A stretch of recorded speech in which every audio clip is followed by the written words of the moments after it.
তাদের কারো বাবা মা বৃদ্ধ বয়সে ধুকে ধুকে মরছে, আর আমরা বিলাসিতায় গা ভাসিয়ে দিচ্ছি, আনন্দ উল্লাসে মেতে আছি।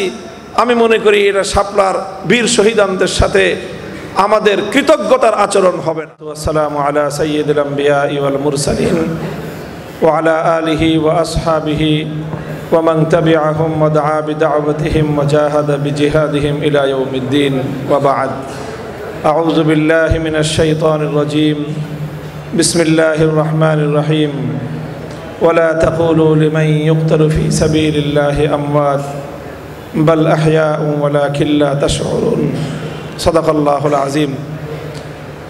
শাপলা স্মৃতি সংসদ চট্টগ্রাম বিভাগ কর্তৃক আয়োজিত আজকের এই হাটহাজারী জেলা পরিষদ মিলনায়তনে অনুষ্ঠিত শাপলা স্মৃতি কনফারেন্স ও ডকুমেন্টারি প্রদর্শনীর আয়োজনে উপস্থিত সম্মানিত সভাপতি, শাপলা স্মৃতি সংসদ চট্টগ্রাম বিভাগের সম্মানিত সভাপতি, দারুল উলুম মঈনুল ইসলাম হাটহাজারী মাদ্রাসার সম্মানিত মুহাদ্দিস হযরত মাওলানা আশরাফ আলী নিজামপুরী হাফিজাহুল্লাহ, উপবিষ্ট আছেন দারুল উলুম মঈনুল ইসলাম হাটহাজারী মাদ্রাসার হযরত মুফতি সাহেব এবং সিনিয়র মুহাদ্দিস হযরত মাওলানা মুফতি জসিমউদ্দিন হাফিজাহুল্লাহ সহ দিগার উলামায়ে কেরাম।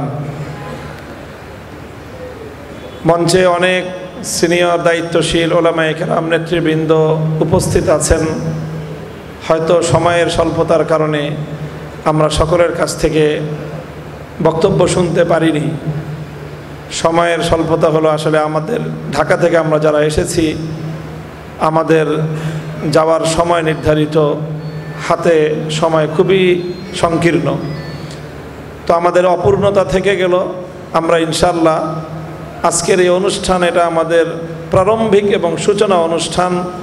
এমন আরও অনেক অনুষ্ঠান আমাদেরকে করতে হবে এবং সেই সকল পর্বগুলোতে আমরা আমাদের অন্য ভাইদের কাছ থেকে আমরা আমাদের অভিমত, বক্তব্য, তাদের দিক নির্দেশনা আমরা গ্রহণ করব ইনশাআল্লাহুল আজিজ।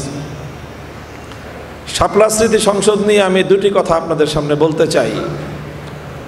যে শাপলা স্মৃতি সংসদের মুখ্য উদ্দেশ্যগুলো বর্ণনা করা হয়েছে আজকের আমাদের এই ডকুমেন্টারির মাধ্যমে।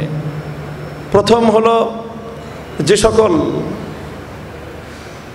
মুজাহিদিনে ইসলাম যারা আল্লাহর দ্বীনের জন্য, আল্লাহর নবীর ইজ্জতের জন্য 2013 সালে এবং এরপরে 2021 সালে অকাতরে জীবন দিল, শাহাদাত বরণ করল, আমরা মনে করি আগামীর বাংলাদেশ নির্মাণের জন্য এই সকল শহীদ, শাহাদাত বরণকারী ইতিহাসের শ্রেষ্ঠ সন্তানদের এই অবদান শত বছর পর্যন্ত এই জাতিকে স্মরণ করতে হবে এবং তাদের এই আত্মদানকে, তাদের এই শাহাদাতকে কেন্দ্র করে আগামীর বাংলাদেশের গতিপথ আমাদেরকে নির্ধারণ করতে হবে।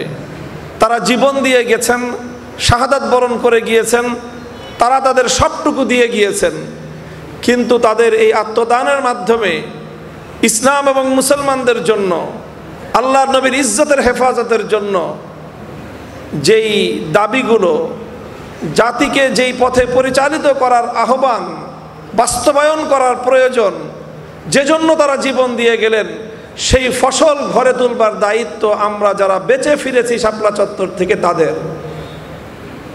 এই জন্য এই সকল প্রথম কথা তো হলো এই বীর শহীদানদের প্রতি সম্মান, শ্রদ্ধা এবং তাদের প্রতি যে কর্তব্য পালন করা। তারা এত বড় একটা অবদান রেখে গেলেন, অথচ তাদের কারো সন্তান, তাদের কারো বিধবা, তাদের কারো বাবা মা বৃদ্ধ বয়সে ধুকে ধুকে মরছে, আর আমরা বিলাসিতায় গা ভাসিয়ে দিচ্ছি, আনন্দ উল্লাসে মেতে আছি। আমি মনে করি এটা শাপলার বীর শহীদানদের সাথে আমাদের কৃতজ্ঞতার আচরণ হবে না। এই জন্য শাপলা স্মৃতি সংসদ গঠন করা হয়েছে। হেফাজতে ইসলাম বাংলাদেশ একটা বিশাল সংগঠন, দেশ, জাতি, মিল্লাত এবং ইসলাম নিয়ে প্রতিনিয়ত রাজপথে এক সংগ্রাম মুখর কার্যক্রম হেফাজতে ইসলামকে পরিচালনা করতে হয়।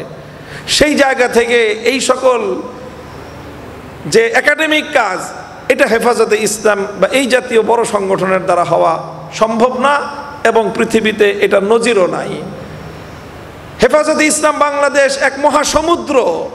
এই মহাসমুদ্র থেকে অসংখ্য অগণিত নদী প্রবাহিত হতে হবে, তাহলেই সেই নদী পথগুলোর মধ্য দিয়ে এই সমুদ্রের পানির প্রবাহ প্রত্যেকটা মানুষের দুয়ারে দুয়ারে পৌঁছবে। আমি মনে করি শাপলা স্মৃতি সংসদ হেফাজতে ইসলামের মতো এক মহাসমুদ্র থেকে নির্গত একটি ছোট্ট নদী, যেই নদীর মাধ্যমে অনেক কল্যাণ এবং অনেক হেফাজতের চেতনা বাংলার ঘরে ঘরে পৌঁছে যাবে ইনশাআল্লাহ। তো এই এক তো হলো এই সকল শহীদানদের প্রতি দায়িত্ব পালন করা, বীর শহীদদের পরিবারদের প্রতি দায়িত্ব পালন করা।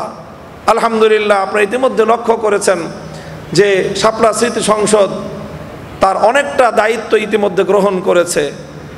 আমরা অত্যন্ত আস্থার সাথে দায়িত্বের সাথে কথা বলছি যে বিগত অন্তত এক বছরে শাপলার শহীদদের কোনো পরিবারের কোনো সদস্য যদি যে কোনো জায়গায় তাদের কোনো সংকট তৈরি হয়েছে, সমস্যা তৈরি হয়েছে, যেই সমস্যা সমাধানে আমাদের সহযোগিতা করার ন্যূনতম সুযোগ ছিল, শাপলা স্মৃতি সংসদ সেখানে এগিয়ে গিয়েছে এবং তাদের পাশে দাঁড়িয়েছে। অনেকগুলো পরিবারকে মাসে মাসে ভাতা প্রদান করে আসছে। শাপলা শহীদদের যে কারো পরিবার তারা অসুস্থ হয়ে পড়লে তাদের চিকিৎসার ব্যবস্থা করছে, এবং আহত যারা, সেই আহতদের উন্নত চিকিৎসার জন্য পদক্ষেপ গ্রহণ করছে। এই সকল কাজগুলো শাপলা স্মৃতি সংসদ একটা প্রতিষ্ঠান গড়ে তুলে এই কাজগুলো করছে। দ্বিতীয় যেই কাজটার সাথে আমাদের ব্যাপক সকলের প্রয়োজন সম্পৃক্ততার, সেটা হলো হেফাজতে ইসলাম একটা আন্দোলন করেছে, ইমানি আন্দোলন। এই ইমানি আন্দোলনের বহুমাত্রিকতা রয়েছে, অনেকগুলো দিক রয়েছে। তার অন্যতম একটা দিক হলো এর সাংস্কৃতিক দিক। সাংস্কৃতিকভাবে শাপলার জাগরণকে, শাপলার শাহাদাতকে, শাপলার রক্তদানকে, শাপলায় আল্লাহর নবীর ইজ্জতের পক্ষের সৈনিকদেরকে যেভাবে অকাতরে রক্ত ঝরানো হয়েছে, যে নির্মম বর্বর পৈশাচিকতা তাদের উপর চালানো হয়েছে, এটাকে আগামী প্রজন্মের সামনে তুলে ধরতে হবে। শাপলার এই ঘটনাকে আগামীর বাংলাদেশ বিনির্মাণের প্রধানতম মাইল ফলকে পরিণত করতে হবে। আমাদেরকে মনে রাখতে হবে এটার জন্য দুটো সেক্টরে আমাদেরকে কাজ করা খুব বেশি জরুরি। একটা ধর্মীয় অঙ্গন থেকে তো করছি, রাজনৈতিকভাবে শাপলার চেতনাকে প্রতিষ্ঠা করতে হবে। আলহামদুলিল্লাহ, জুলাই সনদে শাপলার ইতিহাসকে স্বীকৃতি প্রদানের মধ্য দিয়ে বাংলাদেশের জাতীয় রাজনীতিতে শাপলার ঘটনাকে অন্যতম আগামীর বাংলাদেশের নিয়ামক শক্তি হিসেবে, নিয়ামক মাইল ফলক হিসেবে এটাকে প্রতিষ্ঠিত করা হয়েছে। এবং ইনশাআল্লাহ আগামী গণভোটের মাধ্যমে এই জুলাই জাতীয় সনদ যদি বাস্তবায়িত হয়, শাপলার এই আত্মদান, শাপলার এই ঘটনা জাতীয়ভাবে রাজনৈতিকভাবে স্বীকৃতি লাভ করবে। আরেকটা কথা মনে রাখবেন, 1971-এর মহান মুক্তিযুদ্ধের মাধ্যমে বাংলাদেশ তৈরি হয়েছে। 71-এর মুক্তিযুদ্ধ 71-এ হয়েছে, কিন্তু তার সাংস্কৃতিক ভিত তৈরি হয়েছিল 52-র ভাষা আন্দোলনে। 52-র ভাষা আন্দোলন এটাই 71-এর চেতনার মূল কেন্দ্রবিন্দু ছিল। ঠিক তদ্রূপ শাপলায় যারা জীবন দিল, তারা বাংলাদেশে আগামীর ইসলামী আন্দোলনের সাংস্কৃতিক ভিত তৈরি করে দিয়ে গিয়েছে। এটাকে সাংস্কৃতিকভাবে আমাদেরকে বাংলাদেশে প্রতিষ্ঠিত করতে হবে। এটা যদি আমরা প্রতিষ্ঠা করতে ব্যর্থ হই, আগামী দিনে শাপলার যে রাজনৈতিক অর্জন, এটা এদেশের ইসলাম প্রিয়রা ঘরে তুলতে পারবে না। এই জন্য আমি বলি যে যারা সংস্কৃতি মনা সাহিত্য রচনা করতে পারেন, গল্প লিখতে পারেন, উপন্যাস লিখতে পারেন, কবিতা লিখতে পারেন, ছড়া লিখতে পারেন, যে কোনো ভাষায় লিখতে পারেন, আপনাদের প্রত্যেকের উপর দায়িত্ব আপনাদের শহীদ ভাইদের, যে তারা জীবন দিয়ে যেই কাজটা করে গেল, আপনি আপনার কলমের মাধ্যমে তাদের সেই আত্মত্যাগ এবং তাদের শাহাদাতের নজরানাটাকে আগামী প্রজন্মের কাছে আপনি তুলে দিয়ে যাবেন। ইনশাআল্লাহ শাপলা স্মৃতি সংসদ আগামী দিনে তৃণমূলে অসংখ্য এরকম আয়োজন করবে। স্কুলে স্কুলে শাপলার শহীদদেরকে নিয়ে ছড়ার আয়োজন করবে। শাপলা চত্বরের ইতিহাস নিয়ে কবিতা প্রতিযোগিতা করবে, কবিরা প্রবন্ধের প্রতিযোগিতা করবে, কবিতা রচনা করা এবং সেই কবিতা আবৃত্তির প্রতিযোগিতা করবে। নানা রকমের আয়োজনের মাধ্যমে শাপলার যে সাংস্কৃতিক বুনিয়াদ আমরা বাংলাদেশে প্রতিষ্ঠা করতে চাই ইনশাআল্লাহুল আজিজ।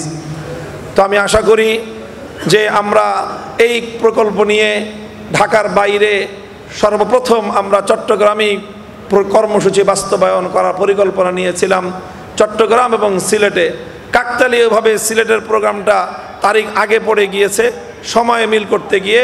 তা আমরা মনে করি যে আজকে হেফাজতে ইসলামের জন্মভূমি হাটহাজারীর এই পবিত্র অঙ্গন থেকে আজকে শাপলা স্মৃতি সংসদ যেই কার্যক্রমের সূচনা করলো, এটা ইনশাল্লাহ শুধু চট্টগ্রামে নয়, শুধু সিলেটে নয়, বাংলাদেশের প্রতিটি জেলায়, প্রতিটি উপজেলায়, তৃণমূল পর্যায় পর্যন্ত আমরা শাপলার সাংস্কৃতিক এই চেতনাকে বিস্তৃত করবার জন্য আমাদের এই প্রয়াস অব্যাহত থাকবে ইনশাল্লাহ। এবং আগামী যে কোনো উপলক্ষগুলোতে আমরা মাদ্রাসার ছাত্রদেরকে, স্কুল কলেজ ইউনিভার্সিটির শিক্ষার্থীদেরকে এই শাপলা চেতনার সাথে সম্পৃক্ত করার জন্য বহুমুখী পদক্ষেপ গ্রহণ করব। আন্তর্জাতিকভাবে শাপলার গণহত্যা নিয়ে গবেষণা করা এবং আন্তর্জাতিক জার্নালগুলোতে সেই গবেষণা প্রবন্ধগুলো প্রকাশ করার জন্য ইনশাআল্লাহ শাপলা স্মৃতি সংসদ পদক্ষেপ গ্রহণ করবে। আরও বহুত আমাদের অনেক কিছু করার রয়েছে ইনশাআল্লাহ। আমি সর্বশেষ আবারও আপনাদের শুকরিয়া আদায় করছি যে আজকে এই অনুষ্ঠানকে আপনারা যেভাবে আগ্রহ ভরে উপস্থিতির মাধ্যমে উৎসাহিত করলেন এবং সেই সাথে শাপলা স্মৃতি সংসদ চট্টগ্রাম বিভাগীয় দায়িত্বশীলদেরকে আমি শুকরিয়া জ্ঞাপন করছি, কৃতজ্ঞতা জ্ঞাপন করছি। দোয়া করছি আল্লাহ পাক রব্বুল ইজ্জত আপনাদেরকে এর উত্তম বিনিময় দান করুন। ইনশাআল্লাহ আমরা সম্মিলিতভাবে আমাদের এই পথ চলাটাকে অব্যাহত রাখবো ইনশাআল্লাহ। আল্লাহ পাক রব্বুল আলামিন আমাদেরকে কবুল করুন, তৌফিক দান করুন। শাপলার বীর শহীদানরা তারা সকলেই তাদের শাহাদাতকে আল্লাহ কবুল করে জান্নাতুল ফিরদাউসের আলা মাকাম নসিব করুন। ওয়া আখিরু দাওয়ানা আলহামদুলিল্লাহি রাব্বিল আলামিন। সুবহানাল্লাহি ওয়া বিহামদিহি সুবহানাকাল্লাহুম্মা বিহামদিক আশহাদু আল্লা ইলাহা ইল্লা আনতা আস্তাগফিরুকা ওয়া আতুবু ইলাইক। ইয়া হাইয়্যু ইয়া কাইয়্যুম বিরহমাতিকা নাস্তাগীস আসলিহ লানা শা'নানা কুল্লাহ ওয়া লা তাকিলনা ইলা আনফুসিনা তারফাতা আইন।